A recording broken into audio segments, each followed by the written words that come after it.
प्रिय विद्यार्थियों, मैं डॉक्टर विनीता निर्वाण, एमएलवी गवर्नमेंट कॉलेज भीलवाड़ा। पूर्व के व्याख्यान में हमने बैंकों द्वारा साख सृजन की प्रक्रिया और साख से अभिप्राय का अध्ययन किया था। आज हम मौद्रिक नीति और साख नियंत्रण की तकनीकों के बारे में अध्ययन करेंगे। मुख्य रूप से मौद्रिक नीति आर्थिक नीतियों का एक महत्वपूर्ण अंग है और मुद्रा का आविष्कार मानव जीवन के लिए एक वरदान सिद्ध हुआ है। वहीं दूसरी ओर मुद्रा एवं साख की अनियंत्रित मात्रा अर्थव्यवस्था में आर्थिक अस्थिरता एवं कई समस्याओं का कारण भी बन जाती है। वास्तव में मौद्रिक नीति से आशय या अभिप्राय के माध्यम से अर्थव्यवस्था के निश्चित उद्देश्यों की प्राप्ति के लिए मुद्रा एवं साख की मात्रा का निर्माण करने के साथ साथ उसकी लागत एवं उपयोग को नियंत्रित करना है। मौद्रिक नीति के अंतर्गत सरकार अथवा मौद्रिक अधिकारी की उस नीति से आशय लगाया जाता है जिसमें पूर्व निर्धारित उद्देश्यों की प्राप्ति के लिए मुद्रा तथा साख की मात्रा को नियंत्रित किया जाता है। प्रोफेसर कैंट के अनुसार मौद्रिक नीति का अभिप्राय एक निश्चित उद्देश्य की पूर्ति हेतु चलन में मुद्रा एवं साख के विस्तार एवं संकुचन करने की व्यवस्था से है। इसी कड़ी में प्रोफेसर जी के शाह ने कहा है कि मौद्रिक नीति का आशय केंद्रीय बैंक की उस नियंत्रण नीति से लगाया जाता है जिसके द्वारा मुद्रा एवं साख की मात्रा, उसकी लागत तथा उसके उपयोग को नियंत्रित करने में सहयोग करती है या उसके द्वारा उसकी लागत एवं उसके उपयोग को नियंत्रित किया जाता है। प्रोफेसर हैरी जॉनसन ने कहा है, मौद्रिक नीति का आशय केंद्रीय बैंक द्वारा मुद्रा की पूर्ति पर नियंत्रण रखने की नीति से है ताकि सामान्य आर्थिक नीति के उद्देश्य पूरे हो सके। पॉल इंजिंग ने कहा है, मौद्रिक नीति में वे सब मौद्रिक निर्णय एवं उपाय सम्मिलित किए जाते हैं जिनका उद्देश्य मौद्रिक प्रणाली को प्रभावित करना होता है, अर्थात बजट नीति, कीमत नीति, आय तथा रोजगार नीति, व्यापार एवं निवेश नियंत्रण नीति आदि अमौद्रिक उपाय भी मौद्रिक नीति का एक अंग है जिनका उद्देश्य मौद्रिक प्रणाली को प्रभावित करना होता है।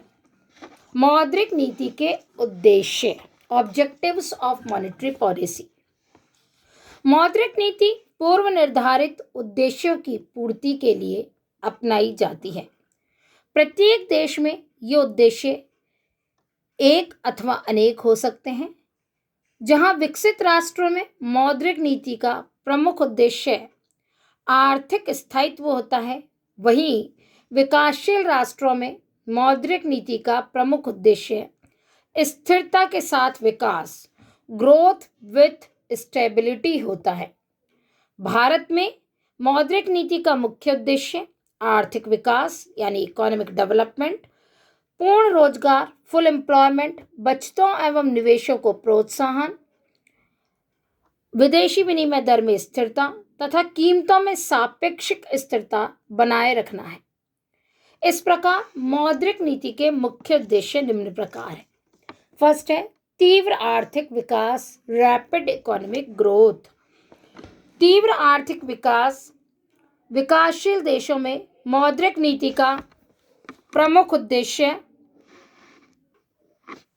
भारत एक विकासशील राष्ट्र है और विकासशील देशों में मौद्रिक नीति का प्रमुख उद्देश्य तीव्र आर्थिक विकास का मार्ग प्रशस्त करना होता है।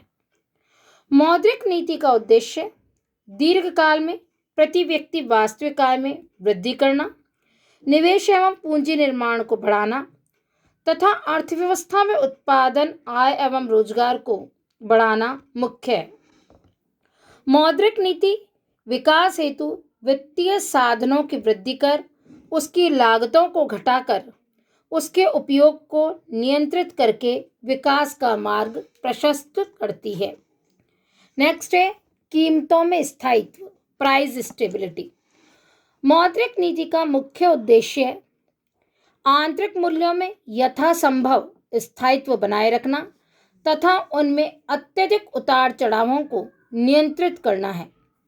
जैसा कि प्रोफेसर कीन्स ने कहा है, धीरे धीरे ऊपर उठता हुआ मूल्य स्तर वृत्तहीनता को समाप्त कर देश में बेकार पड़े साधनों को रोजगार उपलब्ध करवाता है।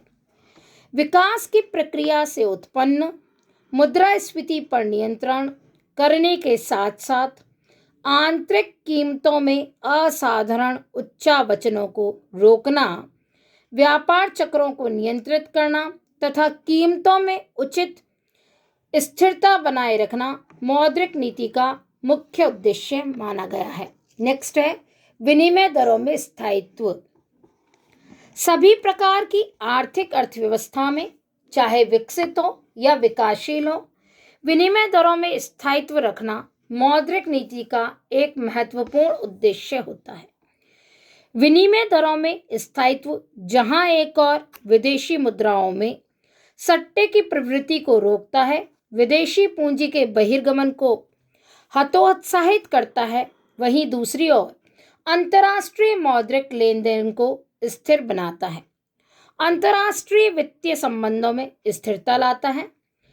अतः किसी भी देश में मौद्रिक नीति विनिमय दरों में स्थायित्व के उद्देश्य को से प्रेरित होती है। नेक्स्ट है उत्पादन साधनों को पूर्ण रोजगार। उत्पादन के प्रमुख 5 साधन हैं भूमि, पूंजी, श्रम, साहस, संगठन। प्रोफेसर कीन्स के अनुसार मौद्रिक नीति का उद्देश्य उत्पादन के साधनों को अधिकतम उपयोग एवं साधनों को पूर्ण रोजगार देने की व्यवस्था करना होता है, जिससे कि अर्थव्यवस्था में उत्पादन, रोजगार एवं आय में उच्चतम स्तर प्राप्त किया जा सके। सस्ती साख नीति निवेशों को बढ़ावा देती है और मुद्रा की पूर्ति में वृद्धि से मूल्य स्तर में धीरे धीरे वृद्धि आर्थिक क्रियाओं को प्रोत्साहित करती है, जिससे अर्थव्यवस्था में पूर्ण रोजगार का मार्ग प्रशस्त होता है। नेक्स्ट है आर्थिक स्थायित्व। विकसित देशों में मौद्रिक नीति का प्रमुख उद्देश्य अर्थव्यवस्था में उच्च स्तर पर स्थायित्व बनाए रखना होता है। अर्थव्यवस्था में उतार चढ़ावों को रोकना, मांग एवं पूर्ति में साम्य बनाए रखना, रोजगार में स्थायित्व के साथ साथ आर्थिक तेजी मंदी के दुष्प्रभावों को नियंत्रित करना मुख्य उद्देश्य होता है। नेक्स्ट है मुद्रा की तटस्थता।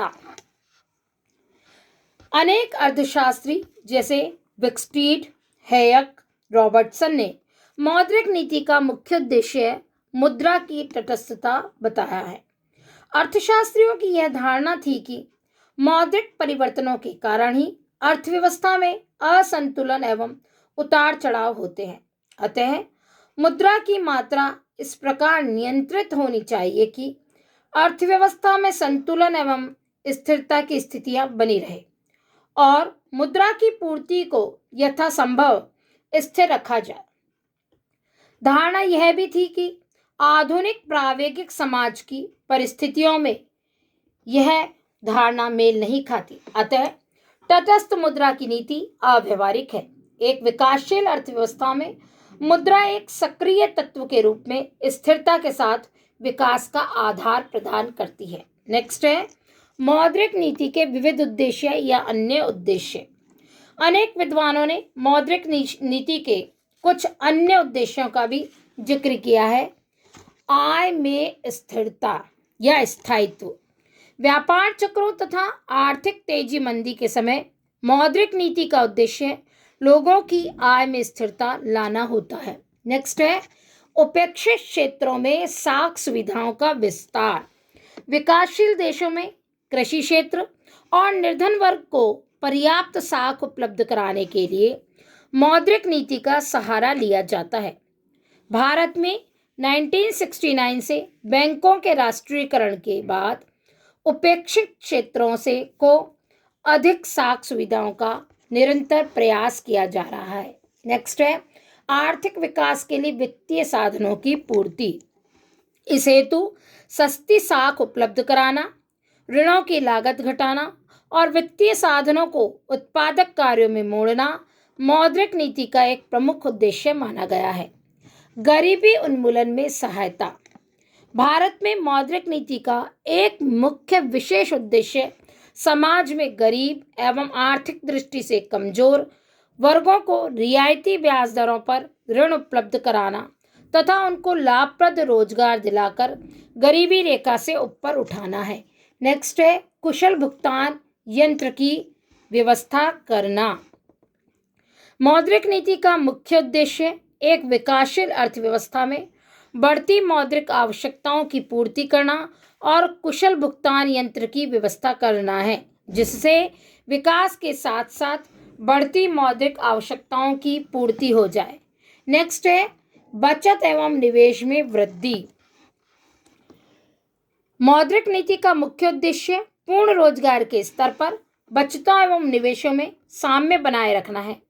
विकासशील देशों में मौद्रिक नीति का उद्देश्य बचतों एवं निवेशों को बढ़ाने के साथ साथ उच्च रोजगार स्तर पर उनके साम्य को प्रेरित करना भी है। मौद्रिक नीति के सभी उद्देश्यों में विरोधाभास पाया जाता है। जहां कीमत स्थिरता और विनिमय दर स्थायित्व में विरोध हो सकता है, वहीं दूसरी ओर पूर्ण रोजगार तथा आर्थिक विकास के उद्देश्यों का कीमत स्थायित्व के उद्देश्यों से विरोध उत्पन्न होता है। अतः देश की आर्थिक परिस्थितियों के अनुसार विभिन्न उद्देश्यों में तालमेल बैठाना पड़ता है। यही कारण है कि विकासशील देशों में मौद्रिक नीति का उद्देश्य स्थायित्व के साथ विकास अर्थात ग्रोथ विथ स्टेबिलिटी से समन्वय किया जाता है। अगले अध्याय में हम मौद्रिक नीति के उपकरण, रोजगार या तरीके या तकनीक अर्थात मेथड्स या टेक्निक्स के बारे में अध्ययन करेंगे।